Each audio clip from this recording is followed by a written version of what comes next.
Are you interested in learning how you can make your dream house a reality? Stay tuned and I'll tell you. Hi everybody, I'm Sue Ellen Clayton. Welcome to my channel where we're learning how to read tarot one card at a time.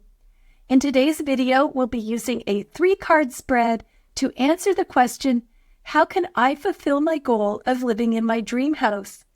I will be using the Radiant Rider-Waite Tarot, and there is a link below.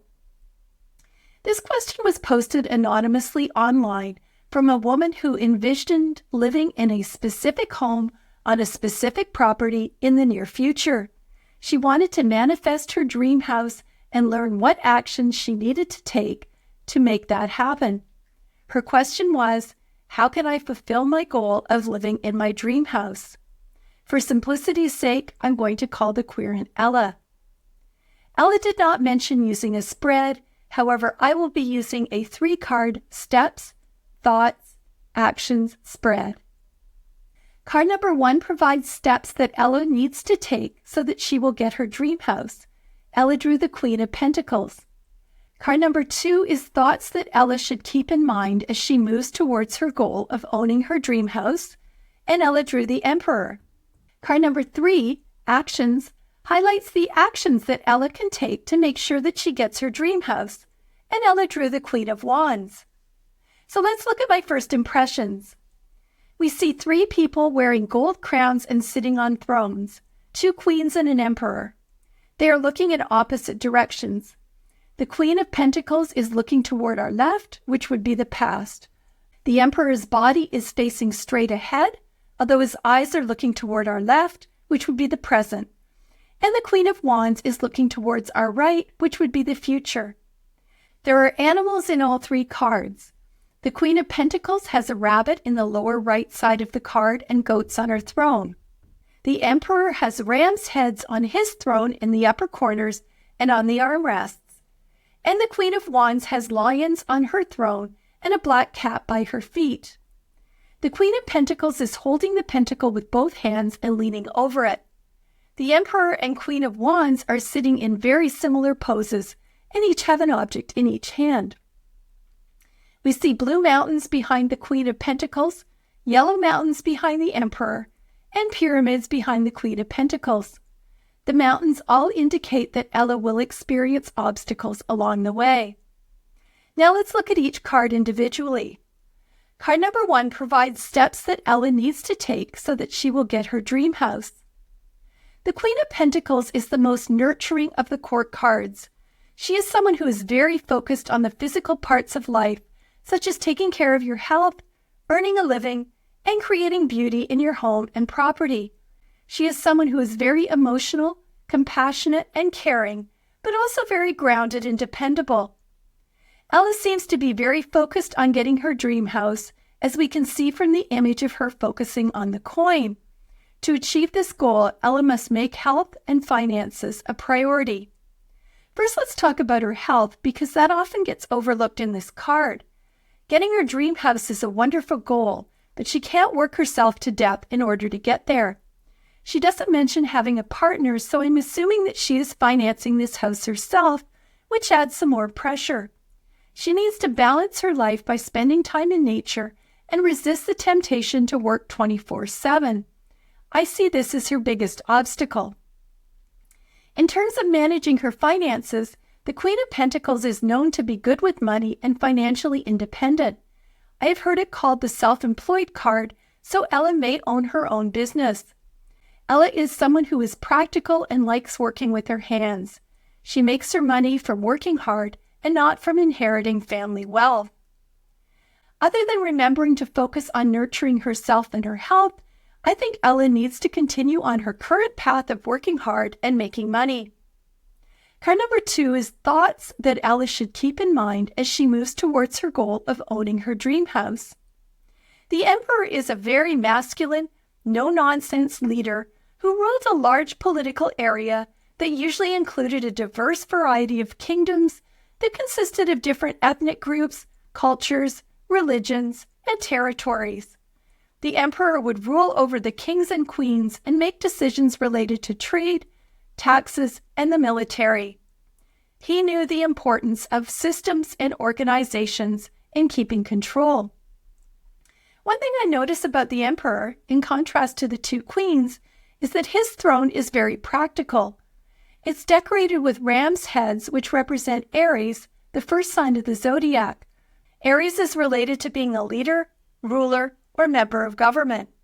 The throne is made of gray stone. Gray is the color of neutrality. The rectangular shape of the throne shows stability and power. We can also see blue armor under his robe. Blue is the color of male energy. The armor protects him from attacks and does not make him look very approachable. Although his body is facing us, his eyes are looking to our left.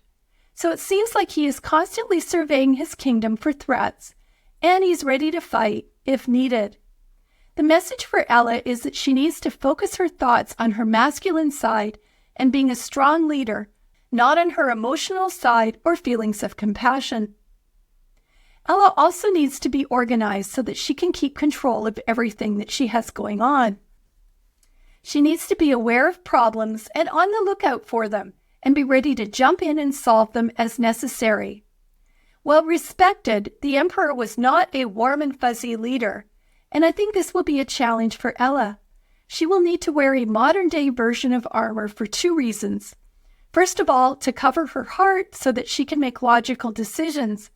And secondly, the armor will protect her against criticism, which is part of being in a leadership role, so that she can stay focused on doing her job.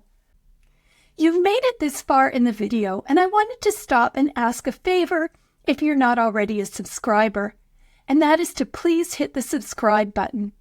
It's free for you, and it will also help me grow this channel. Plus, it means that you won't miss anything. Thanks so much, and if you're already a subscriber, I truly appreciate your ongoing support. Now let's get back to the video. Card number 3, Actions, highlights the actions that Ella can take to make sure that she will get her dream house. And Ella drew the Queen of Wands. The Queen of Wands is a confident, independent woman. As a member of the suit of Wands, which represents the element of fire, she is known for taking action. Think of a forest fire. It moves quickly and transforms everything in its path. Fire is also creative, confident, mesmerizing, and energizing. These are all qualities that Ella must embody if she wants to get her dream house. She cannot sit around thinking. She needs to take action. Let's take a look at her throne. We see 2 lions on the backrest. The lions show passion and strength. On either side of the seat are 2 more lions. They are facing outward and show that she is centered between them. These symbolize strength and also protection. She will take action, and if people don't like what she's done, she will defend herself. The Queen's backrest reaches outside the limits of the card and can represent her connection with spirit or just the fact that she likes attention. We saw this in the Emperor as well. In the first card, Ella is leaning forward, looking downward, and pondering the pentacle. In the next 2 cards, she is sitting upright and surveying what's going on. She is clearly in charge. Another thing to notice on the Queen of Wands card are the sunflowers. These are associated with the sun and show the Queen's fiery and energetic nature. The final thing I wanted to talk about is the black cat who seems to be protecting Ella. Cats in general symbolize independence. Black cats, often seen with witches, can indicate a connection to your intuition or to the supernatural. In this case, it appears to be protecting the Queen and keeping her safe from evil spirits, which I assume represent people who don't like her actions. To get her dream house, Ella needs to embrace her fiery nature and take action. She needs to be confident, creative, and energetic. She must also be aware that she might receive some pushback in the process and that she will need to have some level of protection. In summary, all 3 cards indicate that Ella is a focused, independent leader who needs to suppress her compassionate side, make tough decisions, and take action towards her goals. Card number 1 looks at the steps that Ella needs to take so that she will get her dream house. We see that Ella has an emotional, compassionate side. She needs to continue on her current path of working hard and making money, but make time to take care of herself and her health. Card number 2 is thoughts that Ella should keep in mind as she moves toward her goal of owning her dream house. And that is that she needs to focus on her masculine side and being a strong leader who will need to make, at times, tough and unpopular decisions. She will need to wear a modern-day version of armor to protect herself against criticism and stay focused on doing her job.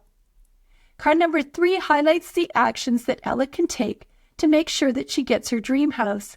And this is that she needs to embrace her fiery nature and take action, even if her decisions are unpopular. I hope that this video gave you some ideas that you can apply to your tarot practice. Please leave a comment if you'd like to share what you've learned. Thanks for watching, and I'll see you next time.